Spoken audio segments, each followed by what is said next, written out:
This is video number 2 in Teacher Professional Development series on student-to-student online engagement. In this video, we rationalise why we need to engage students online, even if they're in the classroom. There are a number of points I'd like to cover here and some ideas you may or may not agree with, but that's okay. Let's just consider these ideas at this time and how online student engagement looks for you and your students and your curriculum area, because that's important. So let's start with why online, and then we'll move to why student-to-student engagement is important. We've actually been online in Australia for a very long time. We've had the digital classroom, we've had homeschooling, we've had distance education, and we've had virtual environments as well. We've also had blended learning modes where some of the work is housed in a class site, where these could look like repositories of video content or further activities for students to complete. We could say that we've been doing that for a while within our learning management systems, but the shift that happened during the pandemic and into the remote schooling period showed us that these online environments were not just for content repositories or for a whole lot of activities for students to do at home, but they were for students to engage with each other, engage around that content. So the key that we saw during this time is that we don't just put up content and send it out to students. These spaces and online places are provided for students to work with each other around that content. In Queensland, there's been an increase in the move online. There's an increase in the demand for online learning design for blended and at a distance settings in the Department of Education, but also in the other sectors of schooling. There's the effective delivery of the continuing Queensland Virtual STEM Academies and the Solid Pathway programs, delivering subjects when there is no subject specialist, the continuation of learning during learning at home events and other pandemic or other uncontrolled events that may occur, increased number of schools delivering programs using blended approaches, and also an increase in this high flex classroom. For example, where teachers are teaching locally, but they're also teaching children at a distance who are in a number of different locations. Or the teacher might be external to the classroom while the students are in the classroom, in one classroom or a number of classrooms. So there's all sorts of different approaches that schools across Queensland are exploring for students for better student learning outcomes. We also have to think about this in terms of offering different opportunities for learning. So using a combination of synchronous activities and its relationship to the asynchronous activities. So during remote schooling, the media, I thought, represented learning online as a deficit model. This idea is based on the fact that a classroom is the centre for learning, and this is what we were comparing everything to. But we can't really compare, or should we even try to compare? So based on learning theories and pedagogical theories, online learning can look and feel very different to what happens in a classroom. There are different pedagogical structures, approaches, strategies that happen online, and it's a completely different space. People often talk about the role shifting when you work online with students, for example. Later, I introduced the idea that we have conformed our students to learning in the classroom. We've got particular rules and procedures for what learning looks like in a classroom. And the same sort of happens online, but we just need to teach our students to learn online, building those rules and procedures so that they understand what learning online looks like and feels like. So it's different, and it also takes time to learn how this new system works, this online system. During remote schooling, teachers' cognitive load would have been really high because there were so many things going on. There were so many things that they were managing at the same time as they were interacting with the students. working at that high executive functioning level with so much going on and so many things to do and learn. That's the same for the students too.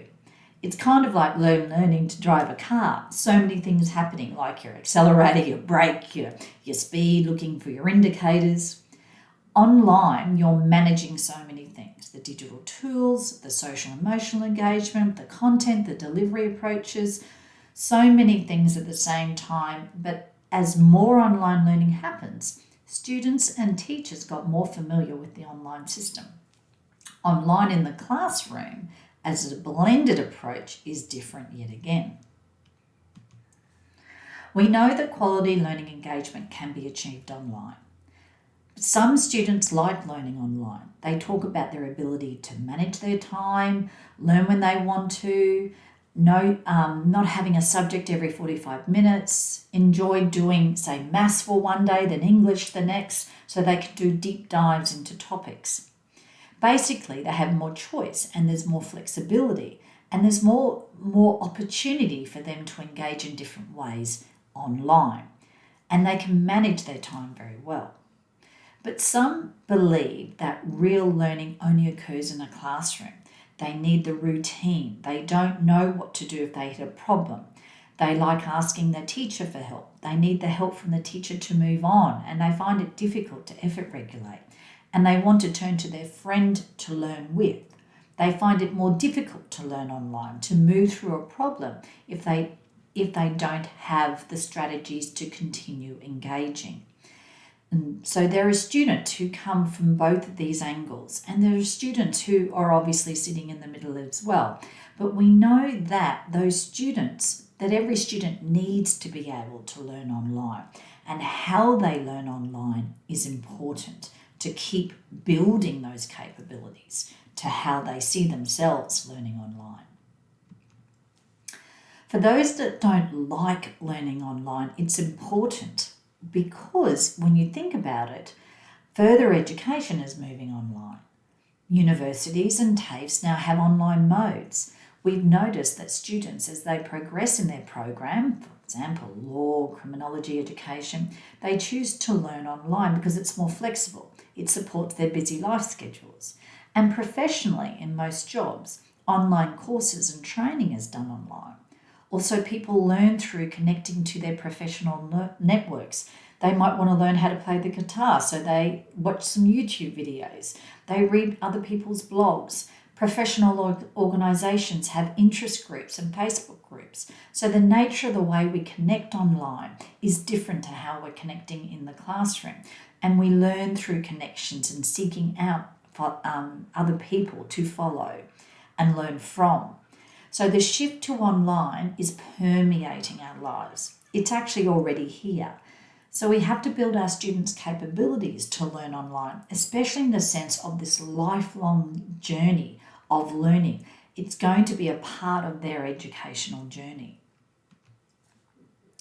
What we are seeing and what we know about learning is that it is a social process. Students do miss the classroom because they want to see their friends. They miss turning to their partner, asking the teacher for help because they're used to learning in that social space, that social classroom space.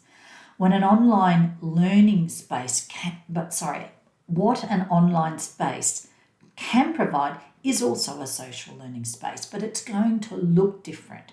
And it's going to be influenced by the technologies you choose to use, the topic, the pedagogical approach you take, and we can discuss that in the next few videos. But we do know that learning online is actually not the same as learning in the classroom, and it needs to be social, and it needs to have students working together, students working with the teacher and with each other. And there needs to be mistakes made because mistakes are the normal part of learning, and we want online to be normal learning. It is it is me stuttering, making mistakes, but it's okay. It's part of humanizing this online environment. The overall focus of this video is really to stimulate your thinking about how this looks for you and your students within your discipline. So here are some further references that I always put at the end of the video for further reading and to help you understand some of these ideas.